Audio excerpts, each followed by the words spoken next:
Hi, True Crew. How you doing? Welcome back to another episode. If you're new, thank you for tuning in.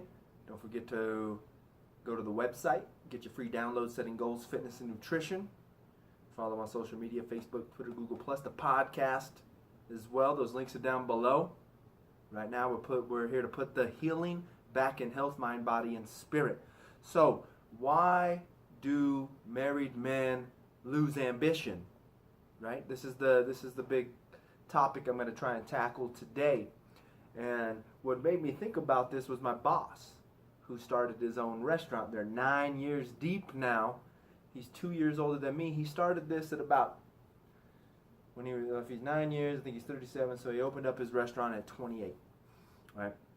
And as prideful as this man is, I didn't talk to him about this. This is my own assumption.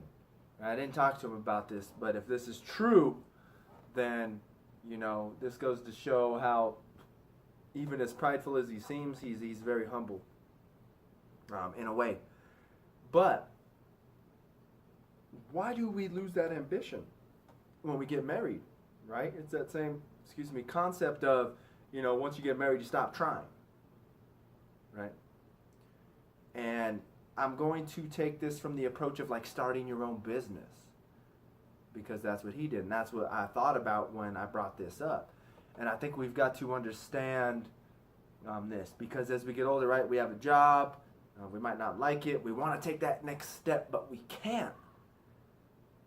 And in reality, we have the most motivation of all. We've got a family, a wife, we've got all these things, right, that we need to support and that look to us for support.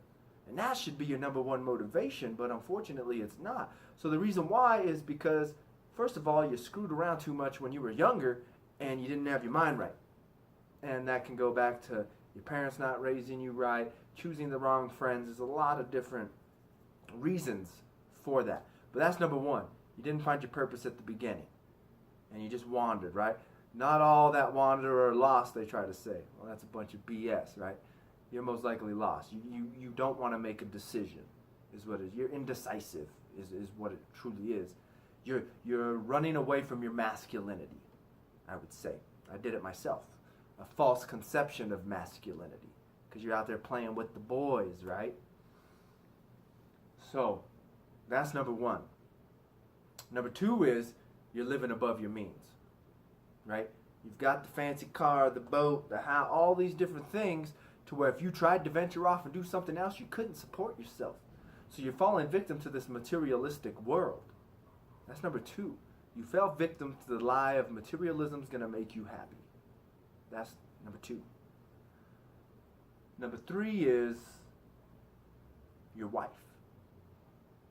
She's the problem, or at least your perspective of your wife, right? Not actually your wife, your perspective of your wife, your perspective of the relationship and the role that the two of you have. I have no problem saying that one day I hope that I make enough money to where my wife can stay at home if she wants.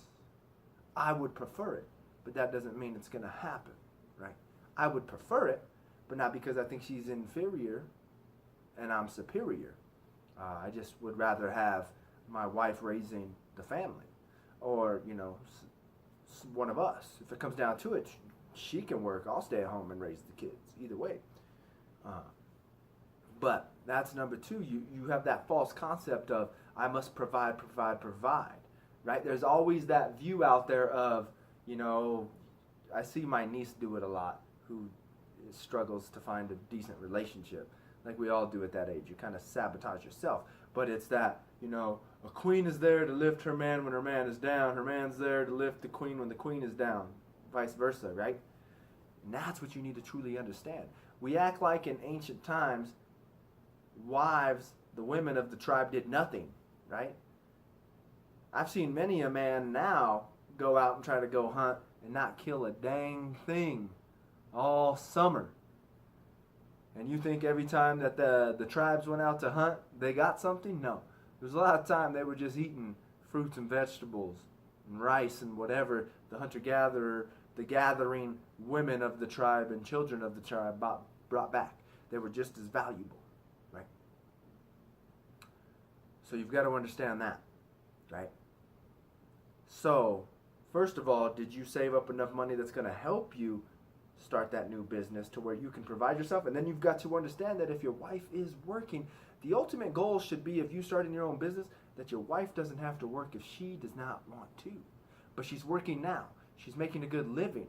And you've got to set your pride aside and let your woman support the family while you're trying to create that business and that dynasty for yourself, to where she put in that work for those 2, 3, 4, 5 years while you were building the business, that she can reap the reward of not having to work again.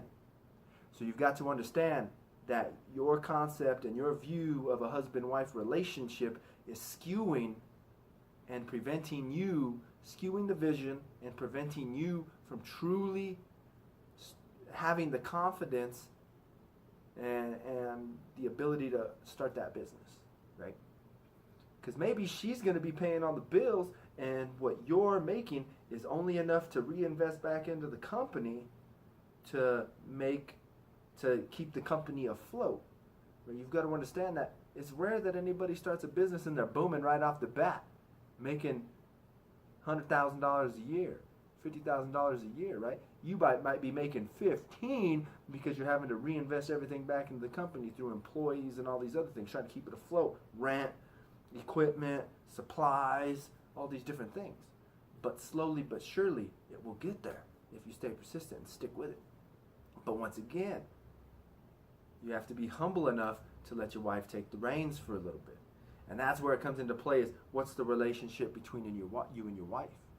You can't be throwing these things at each other, right? You're a team to become one flesh, as we Christians believe, and Jewish people, and maybe some other spiritual people, I don't know. But that's what you've got to understand. So I'm going to leave it there. Food for thought. What do you think, man? What do you think, ladies? You might be actually watching this too. If so, might be something you want to bring up to your husband. Maybe, I'm not sure. So once again, True Crew, thank you for tuning in. If it's something new, let me know your thoughts. Always comment below. Let's add to this conversation. There's much more to the story. I've barely read a page. So once again, don't forget to subscribe to this channel. Share and like these videos.